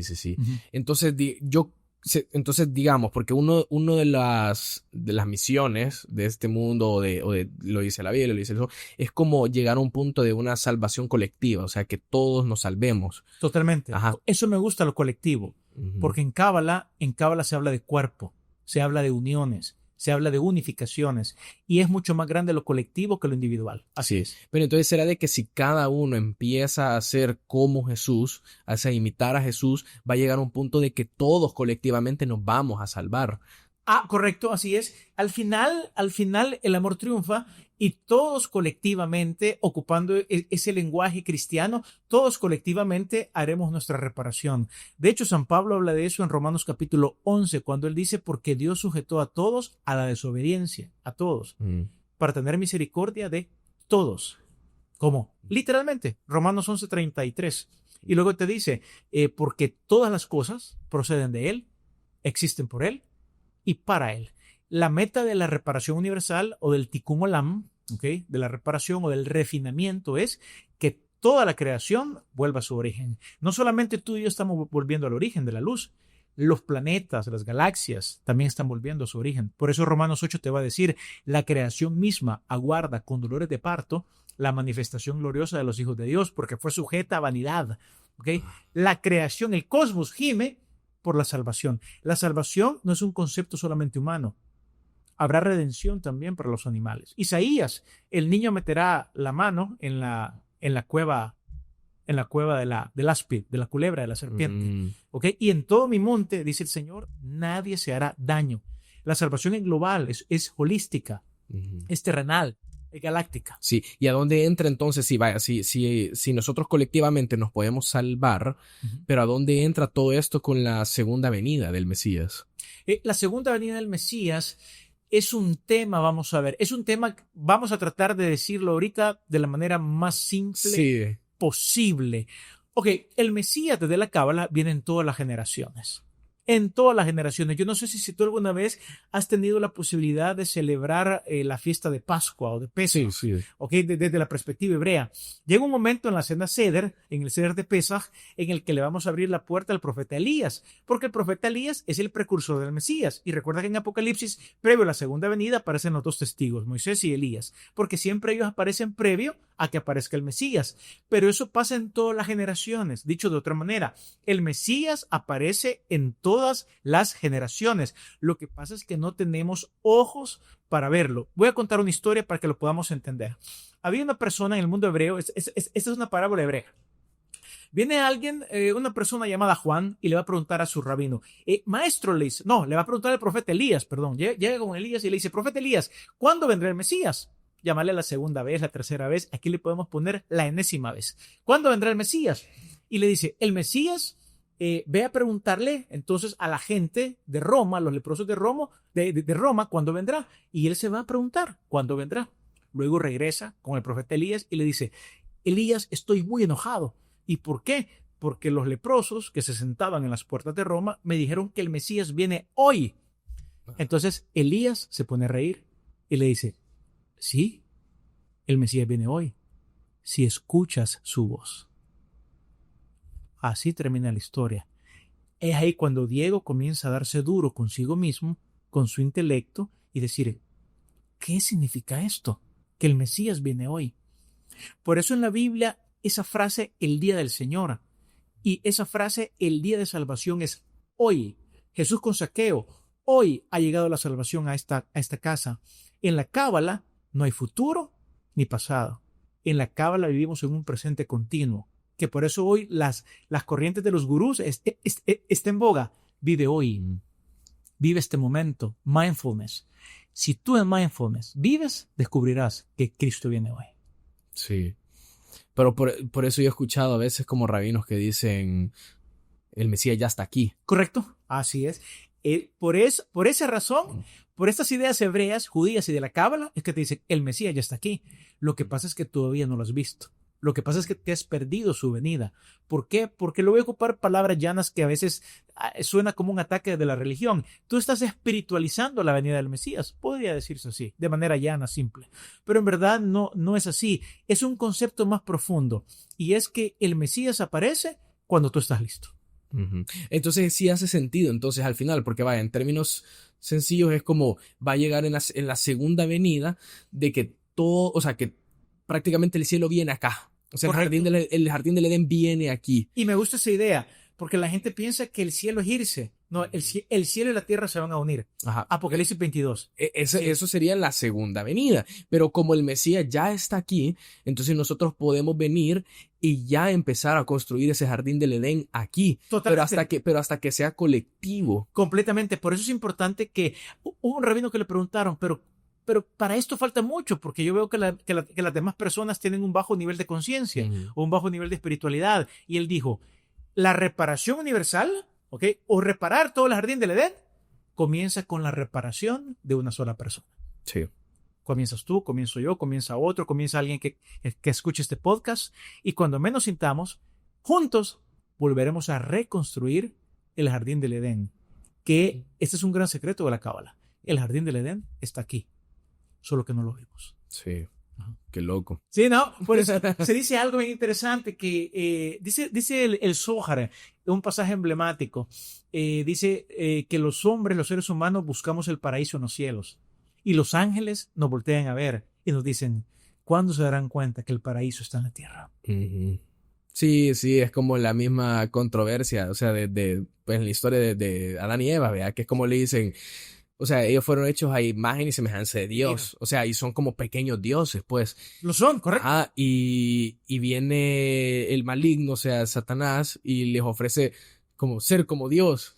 Entonces, pero ya eran como Dios. Y aún así, o sea, entonces pasa el bien y el mal. Ajá, pasa esa controversia, pues, y hasta la fecha se da. Pero bueno, de hecho, ¿sabe qué? En Cábala se dice que el pecado no fue comer del árbol, el pecado fue comer a destiempo. Es decir, antes de tiempo. Se les iba a permitir comer del árbol, pero no era el momento. No era el momento. Comieron en un tiempo que no era el momento. Por eso un tema repetitivo en todo el Antiguo Testamento va a ser el tiempo de cada cosa. ¿Verdad? Vas a ver mitzvah, mandamientos, que se amarran, ok, ¿a qué horas te ponen los tefilim? Ok, ¿en qué momento entre el Shabbat? Todo tiene un sentido y es enseñarte a guardar los tiempos. Porque el primer pecado se debió a que no pudieron esperar un tiempo. Sí, y una pregunta, vaya, por ejemplo, aquí nos han acostumbrado de que el día de descanso en la Biblia es domingo. Ok, claro. Pero según los judíos, realmente es sábado. Claro, y Jesús guardó el Shabbat. Ajá. Jesús nunca se congregó en domingo, no supo lo que era domingo, no supo lo que era una misa de domingo. Sino no que el supo día de lo que descanso era sábado. Domingo. Jesús fue un judío, vivió como judío, murió como judío, resucitó como judío, citó las escrituras como judío, perteneció al fariseísmo, o sea, su área intelectual, ojo, no que era fariseo, pero su pensamiento intelectual era muy afín a los fariseos, más que a los saduceos, tenía mucho decenio también. Entonces tenemos a un tipazo del siglo I, Jesús de Nazaret, o Jesús Nazareno, porque también hay que aclarar algo. Cuando la Biblia te dice que Jesús era de Nazaret, o Jesús Nazareno, no tiene tanto Nazaret como un topónimo, un lugar geográfico. es porque Jesús tenía voto nazareno. ¿Ok? Ujú. Aparece en Números capítulo 6 el voto nazareno. Entonces la comunidad de seguidores de Jesús eran los nazarenos y se caracterizaban por vestir vestiduras blancas, cabellera larga, porque no se cortaban el cabello mientras duraba su voto. Así que cuando pintan a Jesús con pelo largo, así es. Okay. Sí. Así era. Y no bebían vino y también se abstenían temporal o definitivamente de relaciones sexuales. ¿Por qué? No porque sean malas, no, sino porque buscaban la iluminación, o sea, entrar en contacto con la luz interior. Jesús, por lo tanto, no conoció el domingo, no lo conoció jamás. Ajá. El domingo, tampoco estoy diciendo que es malo, simplemente el domingo es un día de adoración católico romano. Sí. Pero, o sea, es que yo creo que la gente se le olvida de que Jesús era judío. Se les olvida, Ajá. Jesús era judío, Pablo era judío, Pedro era judío, Juan era judío, los hijos de Zebedeo eran judíos. El Nuevo Testamento son notas místicas al pie de la Torá o al pie del Pentateuco. Lastimosamente nosotros, por nuestro bagaje de Occidente, tendemos a pensar que Jesús o Pablo crearon el cristianismo. Hoy en día, si volvemos al mundo académico, hay mucho académico de renombre, pero Joseph Klausner, el siglo pasado, Joseph Klausner fue uno de ellos, Pinchas Lapides fue otro de ellos, el filósofo Martín Buber, todos ellos dijeron, momento, judíos, todos dijeron, momento, aquí nos perdimos algo. Jesús nunca fue cristiano. Jesús es un judío que nunca se alejó de nuestro pueblo. Así que los estudios hoy en Biblia, los estudios serios, no dogmáticos, están llegando a una conclusión, Diego. Jesús fue un judío que nunca intentó fundar otra religión, ni Pablo tampoco. Sí. Sí, y bueno, porque hay gente de que incluso dice de que Jesús contradice el Antiguo Testamento. No lo contradice. Jesús cumple el secreto del Antiguo Testamento. ¿Recuerda los 4 niveles? Literal, no. Lo que él hace es, te amarra el nivel literal con el nivel de alusión, con el nivel de homilía y con el nivel de sod, de misterio. ¿Por qué es difícil captar cómo habla Jesús? Porque a veces te está hablando literal, a veces te está hablando desde el sod. Jesús habla desde el sod cuando cuenta parábolas. Por eso cuando cuenta parábolas, los discípulos tienen que venir y decirle, mira, ¿tú por qué hablas en secreto? ¿Por qué hablas en sod, en misterio, en cuento, en parábola, en midrash? ¿Okay? Explícanos. Que los discípulos tenían al principio una mente muy literal, no entrenada para captar lo que tú ya captas. Me gustó mucho el ejemplo de Yodah y Babhei, 26. Y 26, este salmo. 26 veces aparece la palabra Gesed en ese salmo. Por lo tanto, hay una relación. Por supuesto, los discípulos al principio no tenían esa mentalidad relacional de decir correspondencias. Otra vez, la ciencia de esto corresponde aquí. Tú ya lo hiciste. Lo maravilloso es cuando uno comienza a estudiar Cábala, te cambia la manera de pensar, Diego, y tú comienzas a, como dicen los gringos, a unir los dots. Tú unes los puntos, ¿ok? Por lo tanto, al principio los discípulos no podían unir los puntos, porque Jesús es un maestro que a veces te hablaba desde la línea del texto, literal. Pero luego, como los abogados salvadoreños dicen, mire, te dice, cuando se pelean aquí por la Constitución, momento, vayamos al espíritu de la Constitución. Eso trasciende la letra. Entonces, cuando uno lee a Jesús, y ese es un problema de la iglesia, muchas veces lo queremos leer literal. Y la mayoría de veces él estaba hablando simbólicamente. Sí. Vaya, el infierno, para nosotros el infierno es literal. En el mundo hebreo no es literal. Vaya, para un judío como Jesús no es literal. Sí, porque realmente la gente dice, no, pero es que mira, Jesús hace contradicciones en sus enseñanzas. No son contradicciones, así es. Entiendo eso. Simplemente porque está hablando desde diferentes niveles. Sí, porque de diferentes niveles. Vaya, porque por ejemplo, hay en una parte de que en el Antiguo Testamento se decía ojo por ojo, diente por diente, quemadura por quemadura, vea. Pero viene Jesús y dice... Más yo os digo, ¿oíste que fue dicho? Más yo os digo. Entonces, pero es en esa parte que les dice, no, entonces si alguien te pega una cachetada en tu mejilla derecha, ponele a la izquierda. Si alguien te dice camina 1 kilómetro, camina 2. Entonces, como que prácticamente te está diciendo, no, o sea, que no sea ojo por ojo, sino que tenés misericordia, o sea, no combatás mal con mal, sino que o sea, con bien, combatirlo con bien. Así es. Ahora, y lo interesante es, eso que hace Jesús, todo rabino del siglo I lo hacía. Es decir, ellos aspiraban a la mejor interpretación del Pentateuco.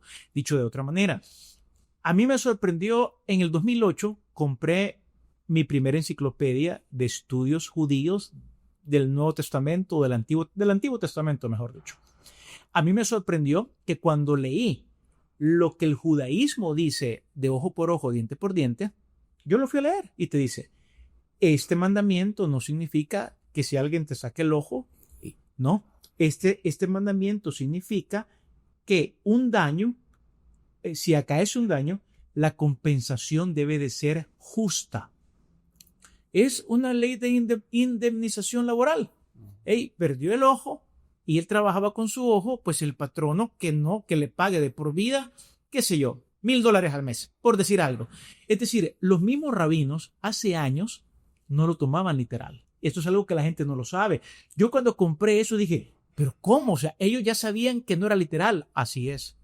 Pero nosotros que no estudiamos ese mundo, pensamos que Jesús fue el único, voy a poner esta palabra, revolucionario. Momento. Habían ciertas corrientes de pensamiento adentro del judaísmo, que el judaísmo permite que haya más variedad de pensamiento, ¿ok? Habían ciertas corrientes que eran más literales y habían corrientes que eran, no, mira, aquí no puede ser que te saco el ojo y tú le sacas el ojo.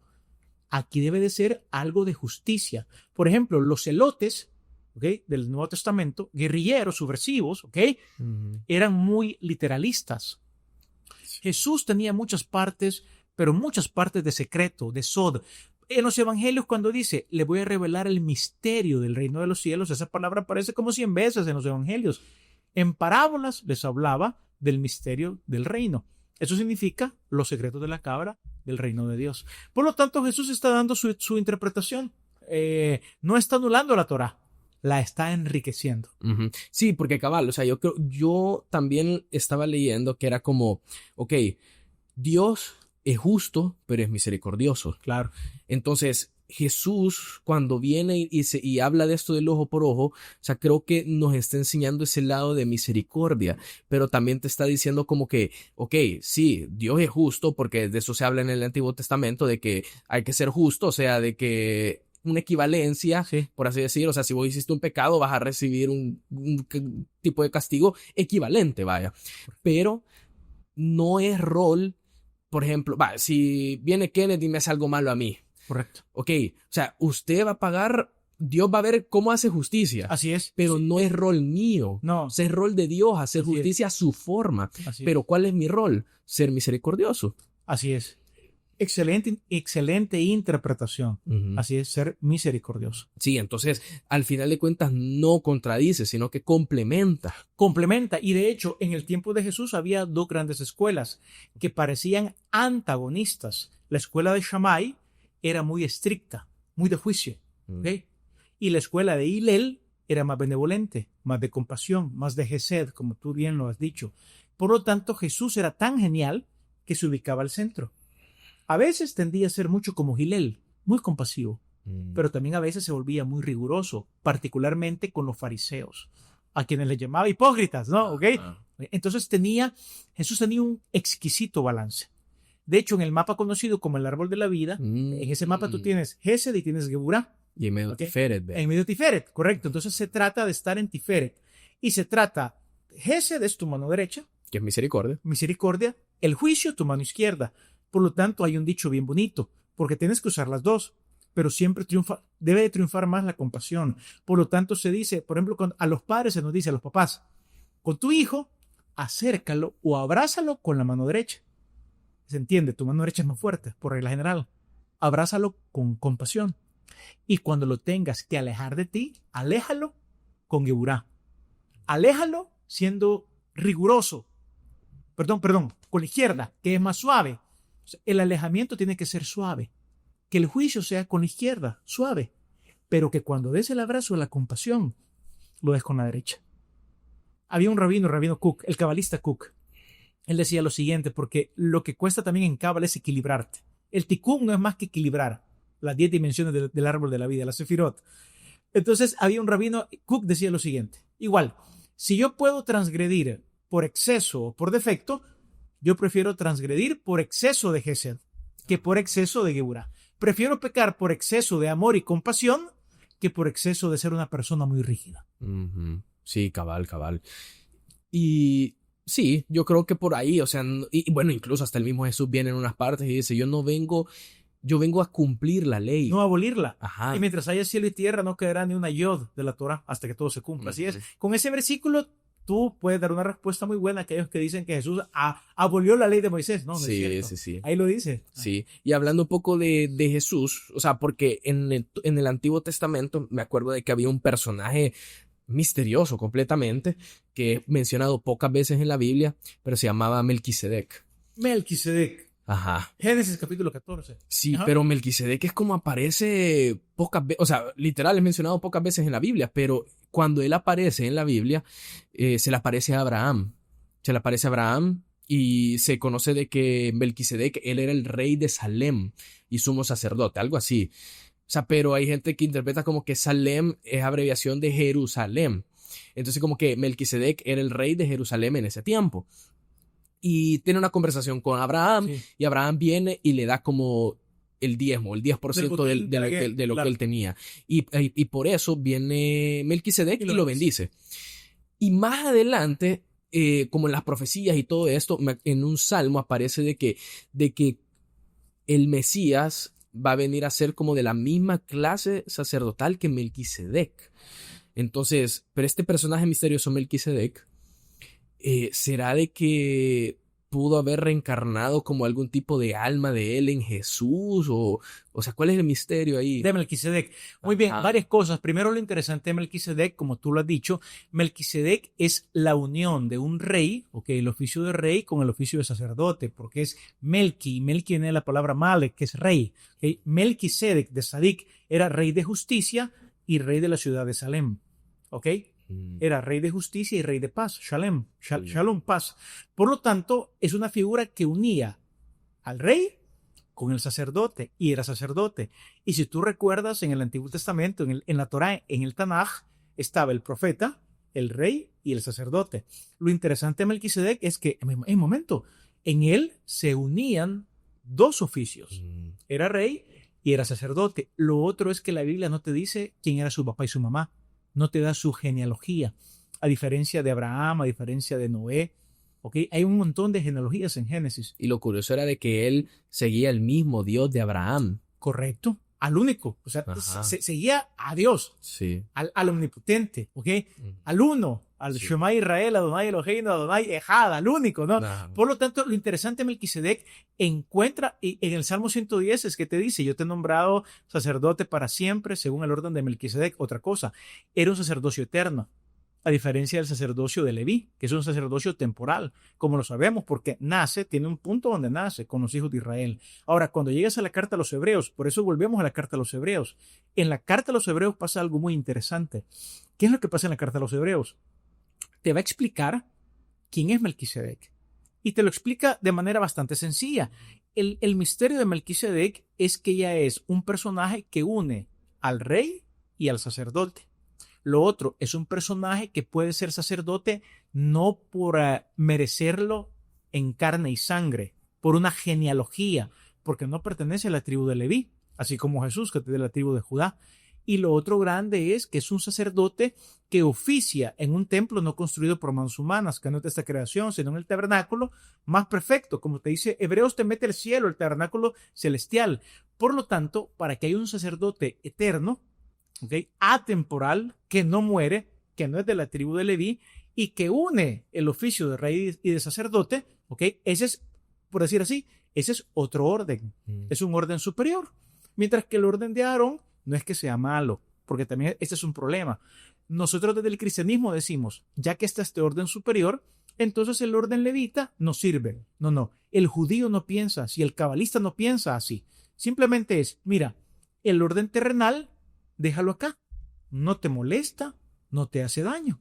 Simplemente debes de saber algo, hay un orden superior. Este va a pasar, porque cielo y tierra pasará. Pero el orden de Melquisedec es eterno. Por eso te va a decir, Jesús, habiendo vencido la muerte, ya no muere, es eterno. Y como es eterno, viene a ser sacerdote para siempre, según ese orden. Al que no accedes, porque yo soy de la familia Mengíbar. No importa que seas de la familia Mengíbar. Aquí accedes en virtud de que tú tienes una comprensión eterna de la realidad. Y te voy a decir lo último de Melquisedec, que es un bombazo. Cuando tú llegas a Apocalipsis capítulo 1, versículo 6, dice algo que vuela la cabeza. Porque cuando pensamos en Melquisedec, tú piensas solamente en él. Pero ¿qué dice Apocalipsis 1:6? Dice, y él nos hizo, a ti y a mí, y él nos hizo reyes y sacerdotes para Dios su Padre, y reinaremos con él por siempre. En Cábala vamos a decir, hay un secreto más grande. Melquisedec eres tú, Diego. O sea, me puedo convertir en un sacerdote eterno. Correcto. A medida amplías tus niveles de conciencia, ¿ok? Por eso se dice, y nos hizo reyes y sacerdotes. De hecho, en Cábala, tener una comprensión eterna de la realidad es ser parte de ser salvo. Bueno, también creo que hay una parte en la Biblia de que es en Pentecostés. Sí, Shavuot. En Shavuot. Entonces viene y como que el Espíritu de Dios baja sobre todos y algunos empiezan a hablar en lenguas y así. Claro. Y entonces, pero Pedro dice, ahorita nos hemos convertido en un reino de sacerdotes. Correcto. Y se cumplen las profecías de Joel. Estos son los últimos tiempos. Por eso volvemos a la idea. ¿Y cuáles son los últimos tiempos? Para Pedro, comenzaron en el libro de los Hechos. Es decir, la gente está diciendo, ¿cuándo viene el fin del mundo? Para Pedro hace rato vino. Claro, sí, literal. Ajá, claro. Entonces estamos en los últimos tiempos. Los tiempos en los que el Espíritu de Dios está derramando sobre toda carne. Por eso en Shavuot, en Pentecostés, había judíos del Ponto, de Asia, de Frigia, de Capadocia, de todo el mundo. ¿Ok? Se estaba cumpliendo las profecías de Joel, de Isaías. Por eso hoy en día yo creo que la espiritualidad está cobrando mucho auge. La gente está buscando no una religión, la gente está buscando conectarse con Dios directamente sin intermediarios. Y eso es la cábala. Conéctate con Dios, porque cuando te conectes con Dios que está dentro de ti, tu exilio habrá terminado.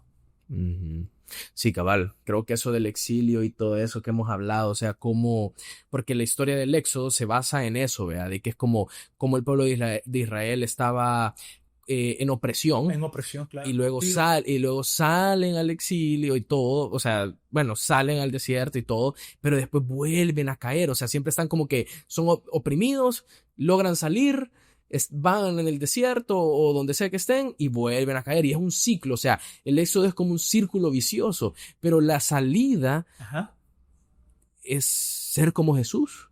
Ese círculo vicioso es el mismo círculo de las reencarnaciones o de las rotaciones, es el mismo círculo. Otra vez, ya estás viendo en el texto las correspondencias que no se ven. Por lo tanto, ese círculo vicioso, esa rueda, ese Gilgul, porque Gilgul es rotación, que la rueda gira, termina hasta que llegamos al perfeccionamiento humano. Sí. Y hablando como ese concepto, vaya, de lo que hablábamos de Melquisedec, o sea, no es entonces de que Melquisedec reencarnó en Jesús, sino de que es como que es la explicación de lo que el símbolo, lo que significaba Melquisedec, o sea, como ese sacerdote eterno, ese que era justo, pero también era sacerdotal, o sea, correcto, como era rey y sacerdote. Y era eterno. Es decir, entonces, todo tenía conciencia eterna. Ajá. Porque aquí la cábala lo que te va a hacer es, la cábala no solamente es teoría. Vamos a ver. Cuando tú adquieres una conciencia de eternidad, pasan muchas cosas interesantes. Lo primero que te das cuenta que Diego se llama un personaje. ¿Un personaje en qué año naciste? 2000. Diego es un personaje que unos padres le pusieron de nombre Diego, que nace en el 2000 y va a morir, le vamos a poner en el 3000. Pero entonces ese es Diego. Pero cuando estudias cábala, cuando menos sientes, tu concepto de tiempo, naces en el 2000 y mueres en el 3000, tu concepto de tiempo se desvanece. Y eres eterno. En ese momento tú te captas y te conoces no solamente como Diego, sino que tú conoces tu verdadero nombre, el cual es tu esencia. Por eso en el libro de Apocalipsis dice, al que venciere, yo le daré una piedra blanca, y en esa piedra blanca un nombre escrito, que nadie conoce, sino solamente el que lo recibe. Una comprensión eterna de la realidad es saber que tu nacimiento y tu muerte son ilusorios, que solamente es la puerta de entrada a un ciclo y la puerta de salida a otro ciclo.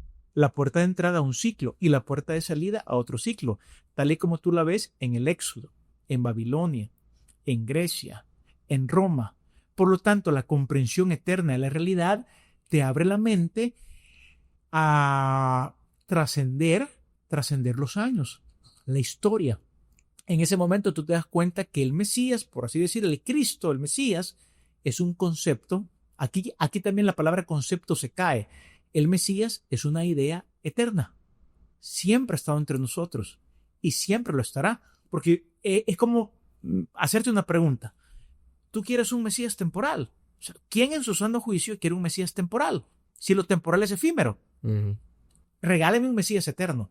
Por lo tanto, en el nuevo mundo, en Shavuot o Pentecostés, cuando Pedro anuncia los últimos tiempos vinieron, también él se refiere la apertura de mente última y hasta acá, en la cual nos damos cuenta que lo terrenal pasará, Diego pasará, el sacerdote levita va a pasar, pero Melquisedec no.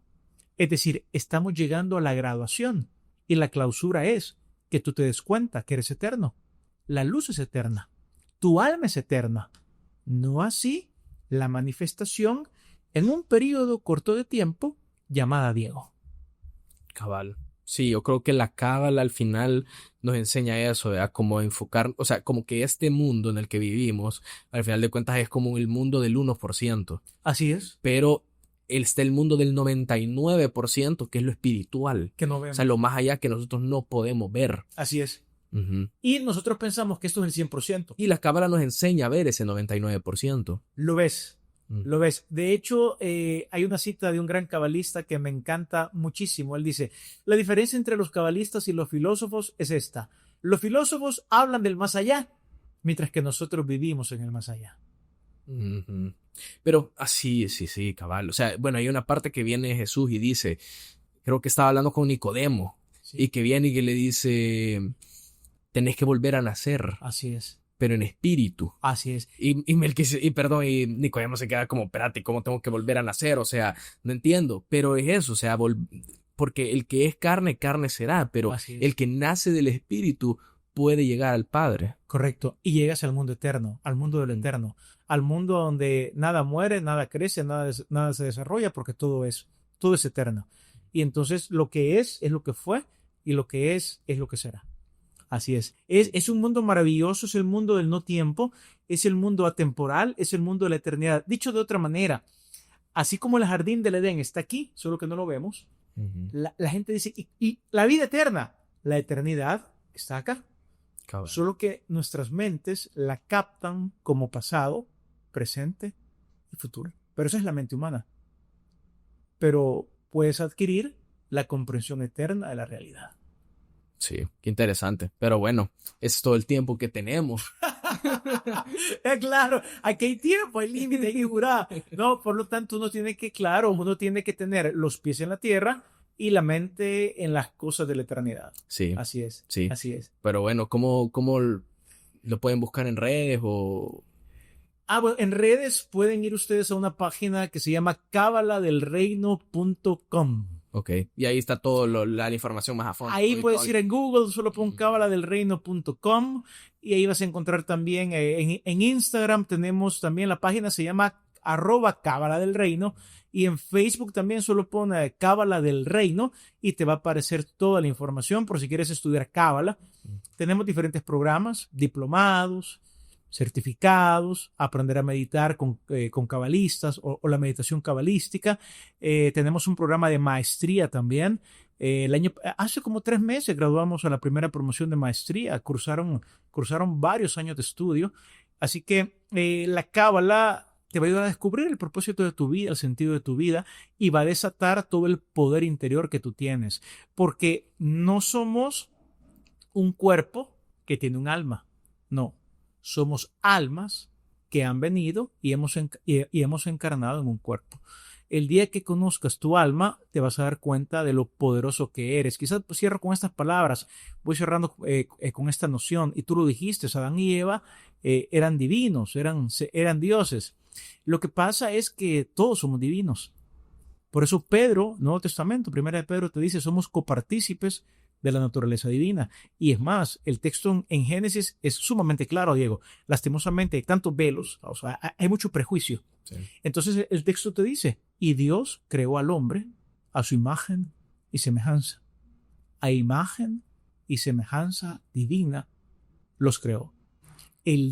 ¿Por qué me gusta a mí la cábala? Porque a mí me gustaría que todos los seres humanos, el que barre, el que trapea, la que plancha, el ejecutivo, el banquero, me gustaría que todos nos diéramos cuenta de que tras las máscaras y trajes que usamos, todos llevamos la imagen y la semejanza de Dios.